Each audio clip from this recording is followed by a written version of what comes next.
Welcome back to Wealth on the Move, the podcast. If you missed last week's episode, hit pause right now and go back and listen to part one of my conversation with Phil and Erin Lockwood, the incredible family behind the Always Be Changing brand. They've built a lifestyle that throws out the rule book, living, working, parenting on the move, while getting ready to show and teach others how to do the same. In part two, we're going to go even deeper. We talk about how they've monetized their adventures, how they've built a business with ABC Trips, and how their new platform, Travel Free, Live Rich, is empowering families just like yours and mine to take that leap. We even dive into parenting and why traveling with purpose doesn't have to wait for retirement. This episode is full of wisdom, heart, and a whole lot of inspiration. I'm so excited. Let's get into it. Your life journey doesn't stand still, and neither should your wealth. Welcome to Wealth on the Move, the podcast. Will Hoffman offers investment advice through Private Advisor Group, which is a federally registered investment advisor. The opinions voiced in this podcast are for general information only and are not intended to provide specific advice or recommendations for any individual. To determine which strategies or investments may be suitable for you, consult with the appropriate qualified professional prior to making a decision. So now back to the content. Now, and if you want to, I'll let you talk a little bit about the relationship with with companies like Inspirato. You saw the opportunity to now monetize what you were doing, and right, to use that channel, use that ability to live out loud as a business opportunity, and not just a business opportunity to profit, but to fund your lifestyle, to allow this to perpetuate and allow this to keep going. So can you talk about that a little bit? How those opportunities came about, how you found them or sought them out for you guys? I think that we started our channel in this transitional period for YouTube, where it was exiting this era where people could just create subpar content, whatever. There wasn't enough competition. The whole ad revenue thing from YouTube was still relatively new compared to today. And those CPMs or those RPMs, the fees that would be paid back to the creators, I think were substantially higher than what they are today. We've seen a downward trajectory in those. So we immediately recognized some of those legacy monetization strategies and latched onto them. And one of the things that we see now with hindsight, of course, is that there are much more effective, much more lucrative ways to monetize the content than what we were doing. But we started off just trying to get to that holy grail point of being YouTube partners so that we could get ad revenue share from that. We, at the beginnings when we were smaller, it wasn't like we were doing typical brand deals, integrations within episodes to show off our, favorite whatever. Those two things kind of came at the same time, which was a couple of years into our travel. So Inspirato was interesting for us because not only were they an ideal partner, a great fit in terms of just our brand, but it was also a program that really allowed us to travel the way we were traveling at that time, luxury family travel, and not break the bank. Right. And we're not going to try to sell or push people away from Inspirato at this point. We're no longer members of Inspirato. Okay. And they've certainly gone through a lot of changes over the years in terms of leadership and financing and whatnot. So people can make their own decisions about that. But at the time, I can say that Erin and I had spent months and months and months considering that program and talking to other members and just looking at it from every direction and saying, I don't see how the numbers add up here. It doesn't work in terms of providing substantial value compared to alternatives. But then we found this one carve out of their program called Pass, which was just $2,500 a month for what they call unlimited travel. But of course, there are limitations in terms of how quickly you could book one trip after another. But we looked at that and said, we can make this work. This actually adds up. It's going to save us money over the way we're vacationing or traveling today. And that was a game changer for us. It created the opportunity for the travel content that we were creating. It made it affordable for our entire family. So it was something that I think gave us the ability to instantly go from just typical American family travel vacations to more of a semi-nomadic or nomadic lifestyle. Okay. And then you guys became kind of brand partners with them, correct? Not Yeah, officially, right? it's never been official with Okay. Inspirano, and in fact, most of this hasn't even been public. But hey, we're a couple of years out of membership now, so I don't mind sharing it. The reality is, I would say that they kind of played favorites. These would be our words, right? So, did they ever pay us a dime? No, not really. Nothing that they didn't offer anybody else as in referral credits. I got you. Yeah. Yeah, right. But at the same time, we would get additional perks. They appreciated the content that we were creating and the promotion that we were doing for them. Okay. As Erin mentioned, we always would send people to that link on our website, the landing page that had more information. And if we passed along referrals to them and those people signed up, then for a period of time we could get cash. And then that program went away and it became something else that was less valuable. But another thing that they would do is just say, hey, we have this property that is currently underutilized by members. And so we think it needs more exposure. Can we send you there for a week and you guys can make content around it? So we got, essentially some free trips Okay. that were part of that, as well as some special treatment over the years that we were members. Good. So now you're creating content and, that's kind of like a snowball. One viewer becomes 7 viewers, becomes 50 viewers, becomes 200 viewers. What other paths did you guys take to find monetization opportunities and diversify those incomes? We talked a little bit about, and when we help work with folks that are trying to achieve this, that's the biggest thing we tell them is, income and diversification becomes even more important than ever. So did you mostly stay in the travel theme when it came to monetization of partners, or did you look elsewhere for opportunities? Our brand was all about travel. Okay. So we tried to stick to that as much as we possibly could. And there may have been a few brand integrations, brand deals that we did in episodes along the way where it was a questionable fit to the travel lifestyle. Sure. But by and large, it was going to be focused just on the travel industry. So yeah, we talked about the YouTube ad revenue, which ends up being somewhat minimal in most cases for us. The brand deals were always more lucrative than the ad revenue share itself. Now, did you try to find them? Did they find you? How does that work for folks that are exploring this? Mostly they reach out. Yeah. Okay. There have been very few instances, I think, that we've been so excited about something we reached out to them. Okay. But usually they contact us via email. Okay. And that started, I don't remember getting any in the first 2 years that we were doing our channel. And then I feel like the very first one was NordVPN. And we were traveling maybe Asia at the time. And India, we were making that. when we created that one. Yeah. Okay. And then ever since then, it's like, I think this morning I woke up and probably archived 3 inquiries from brands.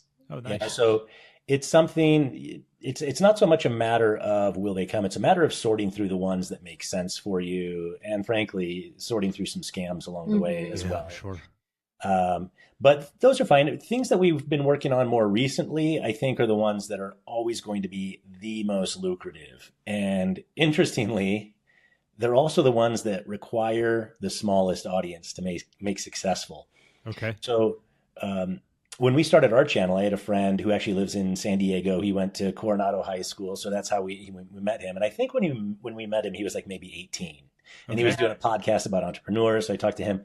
Well, he turned into a very good YouTuber very quickly. He has millions and millions of subscribers right now. Oh, wow. So we're always bouncing ideas off of him. But I remember 4 or 5 years ago asking him about the ad revenue. Like, wow, your episode really went nuts. You must be making so much from the ad revenue. And he said, ad revenue is fine, but that's not where the money is. It's like creating your own products. And our first real product is kind of a service online product, which is the ABC Trip. So we're essentially a travel agency. And that's one that's got real revenue potential built into it. And even having a minimal audience is fine, because most legacy travel agents, of course, didn't have big audiences. It's just a matter of any other service business kind of lead generation and nurturing kind of deal to build up a client. It's interesting because you guys are starting to thrive in a business that, since the advent of the internet, had started going the opposite direction. If I understand, Expedia launched, and all of a sudden all the local travel agencies were scrambling and didn't know what to do. And now you guys are back in a place where you're able to add value to families and folks when it comes to ABC trips. How did you do that? How did you kind of become that salmon swimming upstream and be able to monetize that? Well, travel agencies are certainly back because you don't have the personal protection that you would get with a third party like Expedia. There's, so much fine print that does not protect you. And a human being actually cares and does protect you. But beyond that, you're saving so much more money because it's about relationships. So the head of our agency is just, doesn't sell travel at all, but is constantly at one convention to the next and doing in-person meetings with all these brands like Seaborn that we've traveled with and creating relationships with them to get discreet or covert deals that are, thousands of dollars lower. And they can't do that with Expedia or cruise.com. So it's like we save money and we provide a personal service. There's just no downside. Because if we're arriving in Tokyo and have a problem, and Phil, not dissimilar to you, I still haven't crossed an ocean. I'm 46 years old, so I don't speak the language, and how do I solve this? I can call ABC Trips and say, "Help me out here." Exactly. Okay. Yeah. And keep in mind, like, really young people today won't understand this nuance at all because they never experienced travel agents. But those of us who did kind of remember going into a travel agent's office before, sitting down, talking about what you want, and, walking out of there with paper airline tickets and a hotel reservation. And, that was kind of it. Those aren't the things that we really kind of do today. I mean, it's possible for us to do them, but it's almost always going to be more efficient and more convenient for somebody to book their own flights. Right. So we don't try to do that at all. And if all you want to do is book a hotel, there are actually huge benefits to booking your hotel through us, but those benefits are almost all on the side of the traveler, not the travel agent, because as a general rule, those commissions are going to be relatively small. We're called ABC Trips because the specialty and that carve out where there's still a lot of opportunity is in putting together trips. Cruises would be at the top of that list, but even other types of ground trips, safaris and expeditions and that sort of thing fit into that same realm where you can put together an entire package. There's enough margin built in there that you have very compelling commissions on the agency side. But then there's also a lot of opportunity to offer value as a travel advisor to those guests. Just, there was a delayed flight the other day and Erin knew because it popped up on her phone, so-and-so's flight was delayed. So we're able to track those things. Sometimes we know that flights are delayed before the guests do and can then make changes, call in the hotel to say, hey, they're going to be late or we need to switch because they're not going to make it in until tomorrow.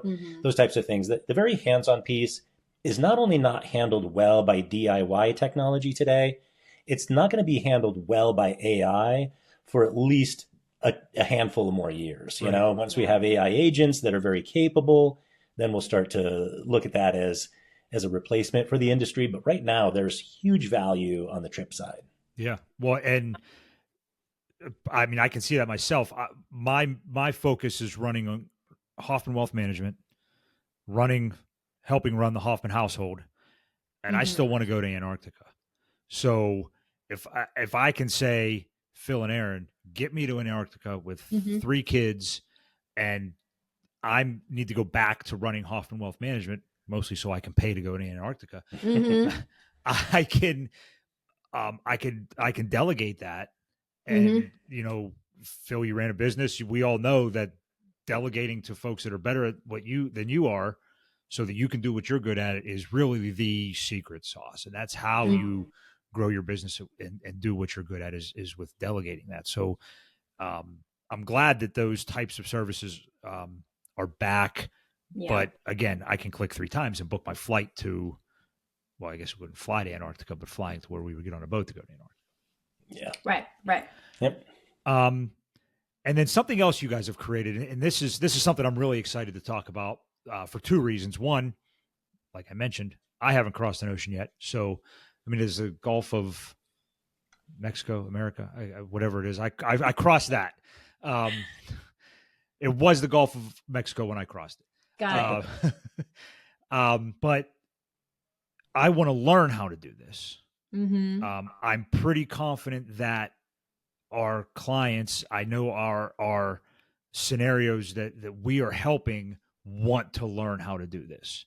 So you guys have now created a mechanism for us to learn how to do this so that we can teach our families and teach our friends and then do this ourselves. Am I correct?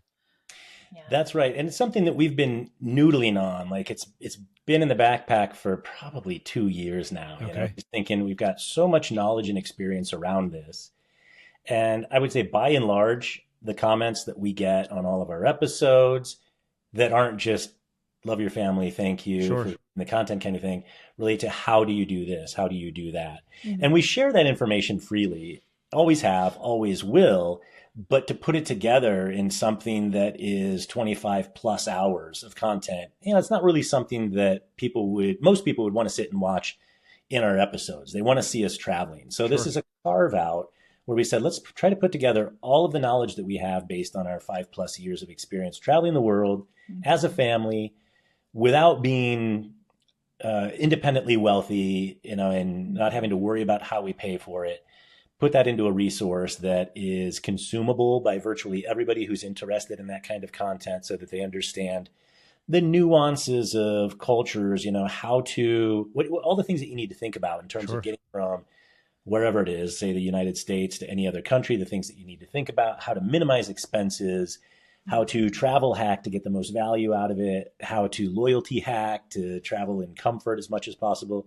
And then the big daddy in the program is how to monetize it, because most people today who wish they could travel the world the way we travel the world, have these experiences, would say that the reason they don't is because they can't afford it right now. They can't afford it and their job doesn't allow them to do that. And I think that our program really shows that maybe 80 to 85% of those people are wrong. They just don't have the right blueprint, you know, but certainly if you're a plumber and that's all you know how to do currently, you know, you're going to have to think about a career change to be able to do this.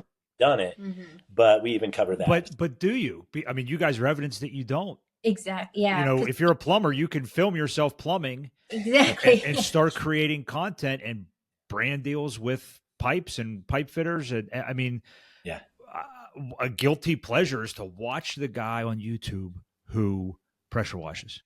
Yeah, it feels like that too. It's soothing. It is mindless to me. I can sit there and watch.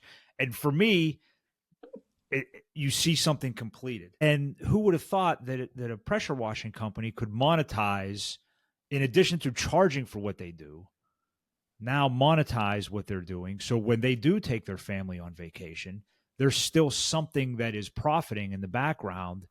And it's because he flew a drone over the driveway that he was pressure washing. And now Phil and I are watching some guy pressure wash his driveway and monetize them and help them make money there as well. Well, you know, it's funny because I think that we were locked down in Coronado at our house when I was Zooming with a colleague and we were talking about YouTube channels. And he's like, have you seen some of these, like, mowing your lawn? Yeah, it's I can't even remember what he called it, but people filming themselves just doing normal everyday tasks and putting it on their channel. And I was like, I don't see how that could possibly work.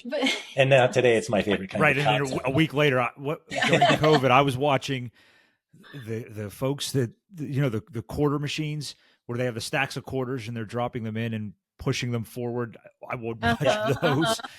And the sawmills, the folks that have the portable sawmills and go out in the woods, find a unique log and carve it into beams and tabletops and things. I was fascinated by it. And now the office is closed today. I know what I'm going to do this afternoon. I haven't seen those. There are others that I love to watch. And so it just goes to show it's like almost anything out there that is skill-based can be very compelling content if you film it right. You know? Yeah, that's the caveat, because I don't know that I'm talented with a camera. So the program that you guys created is called Travel Free, Live Rich. Yeah. Now, when you say travel free, you don't mean travel for nothing, travel at no cost. You mean go where you want.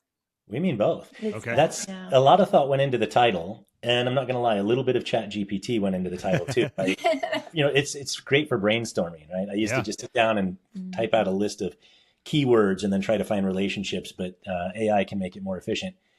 And so I love the double entendre that we have in both sides of that. It's travel for free and it's travel freely, and it's live rich, meaning make money, and live richly. Yeah. So both sides of that, I think, have the double meaning, and that's exactly what we cover. It's not just how to travel freely, as a lifestyle, but it is how to monetize that in such a way that you're not paying for those travels. Mm-hmm. So yeah, and apply your values, not social norms, to the lifestyle that you want to create for you guys and for your family.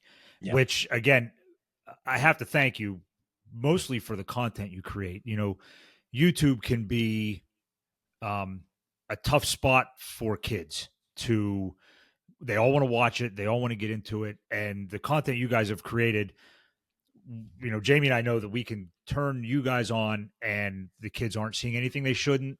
They're learning something. I'm not as open to having reptiles in my house as you guys are with Colt bringing them into yours. But now they follow Colt's channel, which has exploded.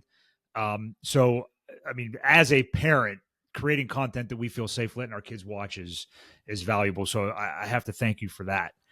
Thank you for tuning into this episode of Wealth on the Move, the podcast, brought to you by Hoffman Wealth Management. Here at Hoffman Wealth Management, we focus on working with busy families and active retirees, helping them navigate the complicated scenarios of their wealth while building the life that they desire. And we believe that every financial journey deserves direction. That is exactly what our proprietary process, the HWM navigation formula, provides. Just like a GPS, our navigation formula begins with two key questions. Where are you now? What does your financial picture currently look like? And where do you want to go? What goals and dreams do you have? From there, we help you navigate every financial turn en route to your desired destination with clarity and confidence. It's more than a plan. It's a personalized path forward. If you want to learn more on how the navigation formula can work for you, reach out through the contact options in the show notes below. We would love to help you chart your next move. Now, back to this episode of Wealth on the Move, the podcast. I do want you to give us, before we go into some rapid fire Q&A, if someone's listening to this right now or watching us right now, and they feel as though they're stuck in this templated existence and are overwhelmed with trying to get out, what is the first step that you guys would recommend that somebody take to get themselves moving in that direction?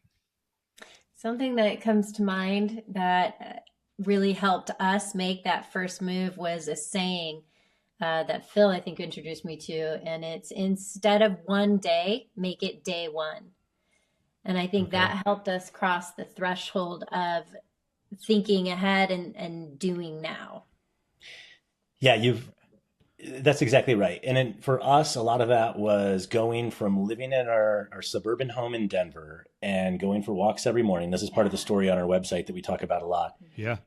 We'd send the kids off to school. Erin and I would go for a long walk and just talk about man, one day let's live in Coronado. Let's have a home there. Let's visit Italy, all these things. Mm-hmm. And then when COVID came around and disrupted everything, that's where, for us, it was like, hey, let's just make some major changes. Why do we keep pushing that? Why do we keep talking about that being something that we're going to do when the kids are off to college, when it could be something that we're doing right now?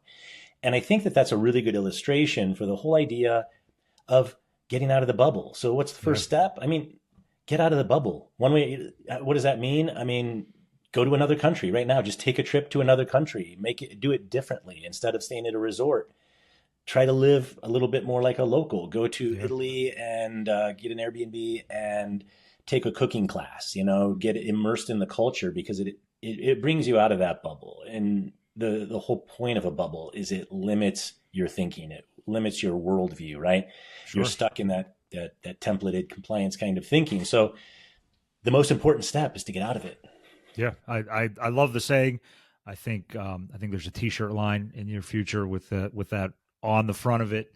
And I'm going to be the first one to buy one. All right, we have some rapid fire questions that most of them are pretty standard stuff, but we have one that we've perpetuated that we're going to talk about. First one is favorite travel hack. What is your favorite travel Maybe we'll hack? alternate. So Oh my God, like a million things flooded into my head. I don't know if I could do that rapid fire. I don't know. Do you have one? There are a lot related to flying, so I'll try to get your juices flowing here, please right? do. A lot related to flights and how we often talk. Erin likes to say that we don't focus so much on travel hacking. We focus more on loyalty hacking. Okay. And they're two sides of the same coin, of course, but we've always been very loyal in terms of our airline. So whenever possible, we fly United. And the reason that we do that is because we want to try to maximize our loyalty. That's not rocket science. Everybody who's ever used a loyalty program understands that that's the point. But we've really leveraged that to travel in style. I mean, our kids have flown lie flat seats in business class, more times in the past 5 years than I ever flew any upgraded seat in the first 48 years I was alive. And we've never paid for it. It's just part of loyalty hacking, right? Okay. That's a good one. One of my favorite products that I love to travel with is this charger. I've just been obsessed with that lately. That's like my latest favorite thing. A gear thing. I can't go on a trip without. Even like a weekend getaway, I take that with me and it'll charge anything everywhere for 3 days. My computer and phone and watch all at once, 3 whole days. Oh, wow. It's a lot of little ones. That's what travel hacking is, just the little things that add up. And actually, we're getting ready to film our lesson on our favorite travel gear, which would be that one category for travel hacking. So it's all lined up over here off camera. All of our favorite stuff. I'm a travel cube, a packing cube.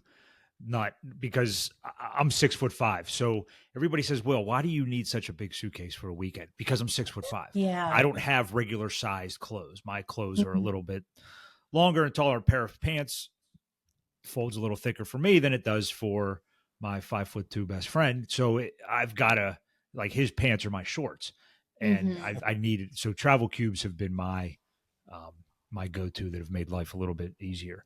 Those are great. What's the favorite experience that you guys have had through all of this?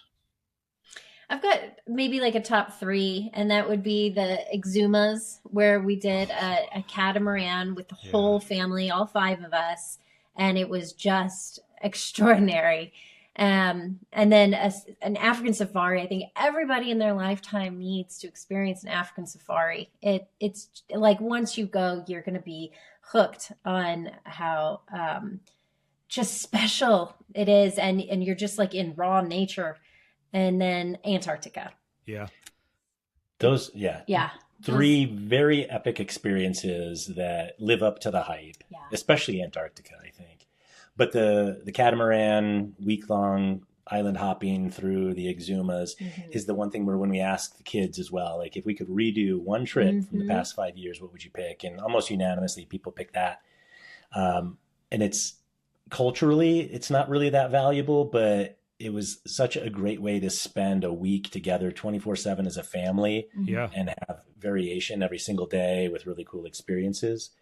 But Will, for me, the one that always comes to mind, and I've mentioned this in podcasts and episodes before, is very cultural focused. And that was when we were in Bohol, Philippines, in a van with a guide taking us probably to the Chocolate Hills or something. And we were just driving in these country roads and all these people working in the rice fields on the side. And I'm such an introvert that I normally just kind of keep my mouth shut in instances like this, and then I regret it later. But I just decided to blurt out to our guide, can we stop and go see how they harvest rice? Because I've never understood it.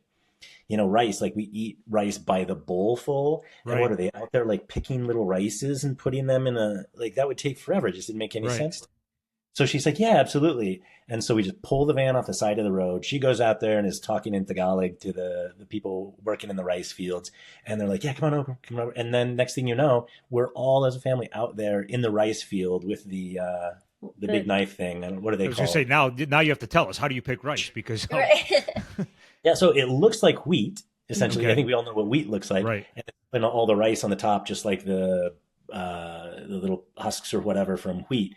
And so you're just chopping off that whole thing. Okay. And then they take those over, dry them in the sun. All the rice kind of falls off. So it's a whole lot easier. But we have that in our episode. And every time I see it, even in just the intros or outro kind of stuff, it's something that is very special to me because it was not touristy at all. It really showed us how you were living in the Philippines, not seeing the Philippines. Now, Yeah, and the Philippines have become very important to you guys. Correct? What do you guys have going on there? Well, we love the Philippines, and it feels very much like home. There's just a perfect mix of familiarity and brand new culture, and then it's so diverse in itself. Like 7,000 islands, and they each feel like a different country, a different culture. Wow. In its own way. I mean, it's really a place that you could endlessly experience and travel just in the Philippines and be doing something different every time. But it also is a great airport. Well, actually, it's not our favorite airport, but whoops. But I think anybody and everybody who's been to Manila Airport is not their favorite. But it is a great base, an airport base, to get to so many places, not just in Southeast Asia, but we've easily traveled to Australia from Manila. We've easily traveled to UAE from Manila. So easy to get to Japan and Vietnam, and it's a great base it opens up like a whole new travel center. Yeah. And it really is just so beautiful. Erin touched on the 7,000 islands, but I think before we started traveling there, I thought of it in terms of like Manila, and there's a Bourne movie that takes place substantially in Manila. So it's like factories and streets and power lines all over the place. They don't focus on the beaches, but it is every bit as beautiful as the Exumas, as the Bahamas, as the Caribbean. And there's so much variety, so much crystal clear water, so many white sand beaches. It's absolutely gorgeous. And the vast majority of it is completely untouched. So you just island hop, completely uninhabited islands. And there's that movie with Leonardo DiCaprio. I feel like I'm referencing movies nonstop. Yeah. The beach. Is that what that's a Gen X condition, by the way, Phil. Yeah. Yeah. So in the movie The Beach, it takes place in this Thailand island, but the book The Beach was actually written inspired by an island in the Philippines that we like, Coron. It's one of the most beautiful places that we've ever been. So it's really a great place to get away if you want a tropical vacation, and if you want to avoid the crowds of Bali, or do something more exotic than the Bahamas or the Caribbean, for example. It's such a great place. And I think that the biggest downside that keeps most people from going there from North America is the long flight over the Pacific. Otherwise, it's just incredible. And adventure. Like, we've done canyoneering, swimming with whale sharks. They've got splunking. I mean, there's just so much adventure. Now, the Exumas, and I'm going to tease you a little bit here. Is that where Thunderball Grotto is? Yes. Yes. Yeah. Oh, we had a scary. Yeah, that's why I was going to tease you a little bit, because that adventure didn't turn out so memorable. No. Well, maybe memorable, but yeah. The weather kind of turned on you. Is that what happened? The weather turned on you, or the tides or something turned? The current was very, very strong. So we got off of our catamaran and onto the dinghy to go to the grotto. The water, the tide was still high enough that you would have to swim down and then up into the grotto. I had a lot of anxiety over that. But I mean, we barely made it to the rocky edges. And had the kids with you, right? I mean, obviously had the kids with you. And they were really young at the time. So. Scary. But I thought I remember that video and thought that was the Exumas. And maybe if the counts across it, Jamie and I had been to the Exumas and keep trying to figure out how to get the boys back there. It was, now we were there at a resort, so we weren't living in the Exumas. We were there for a few days. But again, one of the most beautiful places that my eyes have seen. What are the kids' favorite trips, kids' favorite experiences, if you had to ask them? For Colt, it's going to be any place where he finds the most reptiles. He always does of that, because he had this experience there with reptiles and a gardener who taught him a lot. This gardener is a really special guy who still sends photos of his family over to Colt and wishing happy birthday and nice. All this other stuff. But yeah, Belize would be at the top of his list, or any place tropical. Brooklyn is the complete opposite. Like for her, it would be bigger city, Paris, not the rustic living at all. So yeah, Paris, UAE, any of those.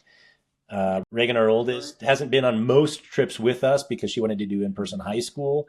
But when she came out to the Philippines for the first time last summer with her boyfriend, she said this was the best trip ever. Nice. So, is she still in high school? She graduated? She just graduated. That's right. She's off to Kansas, KU. That's right. Rock Chalk Jayhawk, right? That's right. What you mentioned it. I wrote it down. What is your favorite airport? Oh. I love DIA, but I mean, because it's like home. But your real answer is Changi. Yeah. Well, I mean, Singapore. That's the one with the big obelisk and the fountain in it, right? Yeah. You could vacation there. Yeah, and people do, and we almost did. I mean, we have an episode 24 hours at the airport, by choice, because there's just so much to do. I mean, the hotel's right there. You can just kind of come and go. You never have to leave the airport, and Michelin-starred restaurants in the airport, and some of the best shopping, the best shops, brands, that you'll find anywhere, and just endless activities. Amusement, yeah. Awesome. All right, and now we have a tradition on the Wealth on the Move podcast, and I wish I was creative enough to have invented this, but I totally have copped this from the Diary of a CEO podcast. And we have a question that a previous guest has asked. So Dr. Naomi Wynn, whose podcast episode is actually airing today while we're recording this, she's a behavioral financial analyst. Great conversation with her. And the question that she wanted us to ask you guys is, what are you most scared of losing? Oh, I'm going to start crying. I'm going to cry. And I would skip the obvious things, but when it comes to what you've created, what are you most scared of losing? Yeah. I mean, honestly, the first thing that comes to mind is, family, and I'm going to start crying, but I know you said not the obvious things, but just thinking about Reagan going to college, and that's a little bit, it's a gain for her to go out and be on her own, but it's a loss. Sure. And then sorry, it's a psychologist. They know how to get us. Yeah. And then, Colt and Brooklyn, they're going to graduate from high school at the same year. So they'll go off and be on their own. They're not, but Colt skipped a grade. Okay. So yeah, I'd say like when you think about losing family, even in that smaller way, the kids moving on, and I'm excited for that at the same time. So it's bittersweet. Yeah, I think now that Reagan is going off to college and Brooklyn and Colt are both going into high school, and we are now going through this transition period in our lives, Brooklyn's actually going to go to in-person high school. So we're going to be doing a different kind of travel, a different kind of trip, a different kind of content. And it's a really good reflection point, like 5 years since we started, to look back and say, how well has this worked out compared to all of the promises that people made to us when we started the lifestyle, or compared to the vision that we had originally? And this lifestyle is absolutely positively not without its challenges and its downsides, and people didn't really talk about that. Other people who were already living the lifestyle were saying, oh yeah, biggest problem is that your kids are going to come home and be completely disinterested in what all of their friends are talking about, because their friends will be talking about TikToks or video games or something like that. And your kids are going to have this worldview. And that's absolutely not the biggest problem. In fact, I would say that's not even a problem at all in our experience. Sure.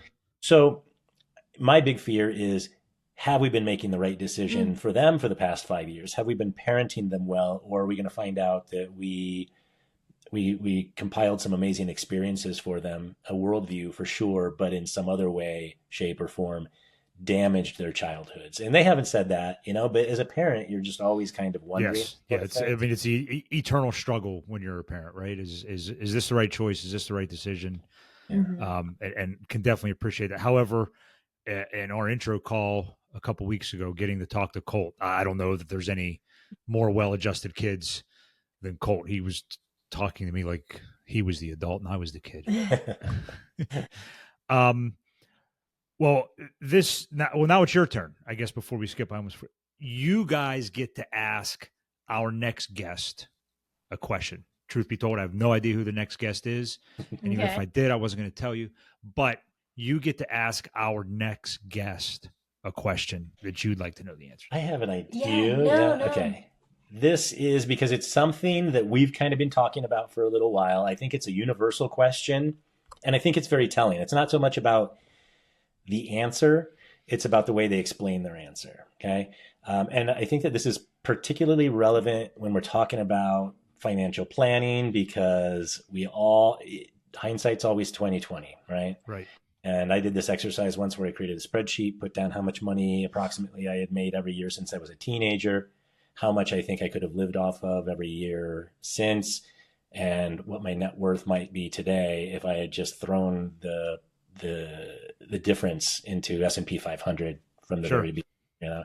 And it's both an inspiring and depressing exercise. But if you could go back in time and start over from any point in your life, what point would you pick and why? Wow. I'd have worked harder in high school, but I would have put on more sunblock. Yeah. No, those are easy. Man, that's a good one. I can't wait to hear what our next guest answer is. We're probably going to ask that one around the office here and see what folks think. Well, this has been, we're a little bit over an hour now. This has been a fascinating hour for me. Hopefully, our listeners, I'm sure, will feel the same way. Any final advice that you would like to leave us with before we sign off?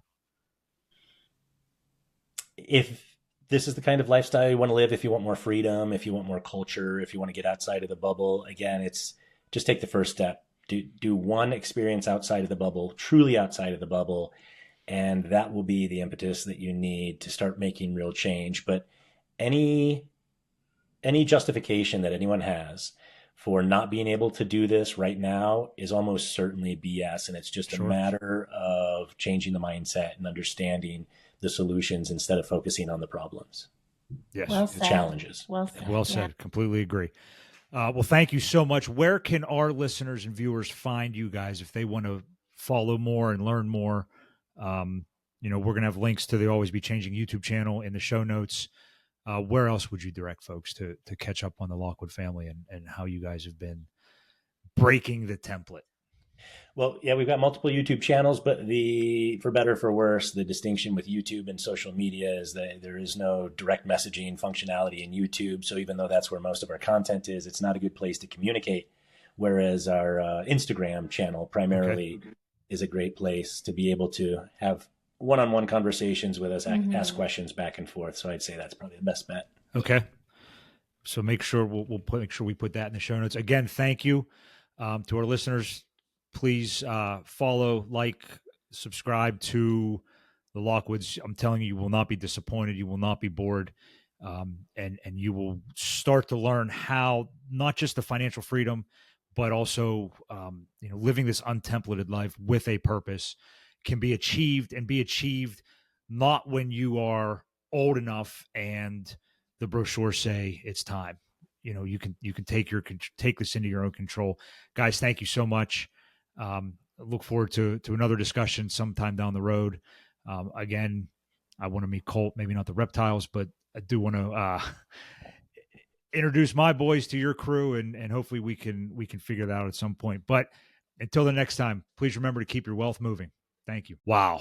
Well, that's a wrap. This 2-part episode with Phil and Erin Lockwood was an incredible journey and an incredible conversation. When they talked about escaping the templated lifestyle to building a global brand that educates, entertains, and empowers, I was motivated. Phil and Erin are proof that you can take control of your own life, your time, and your values, still raise amazing kids, build wealth, and live globally. Now, if their story resonated with you, please share it with a friend. Check the show notes for links to their YouTube channel and their family's personal content. Huge, huge, huge thank you again to the Lockwoods. We can't wait to see where your next adventure takes you. And always remember, keep your wealth moving.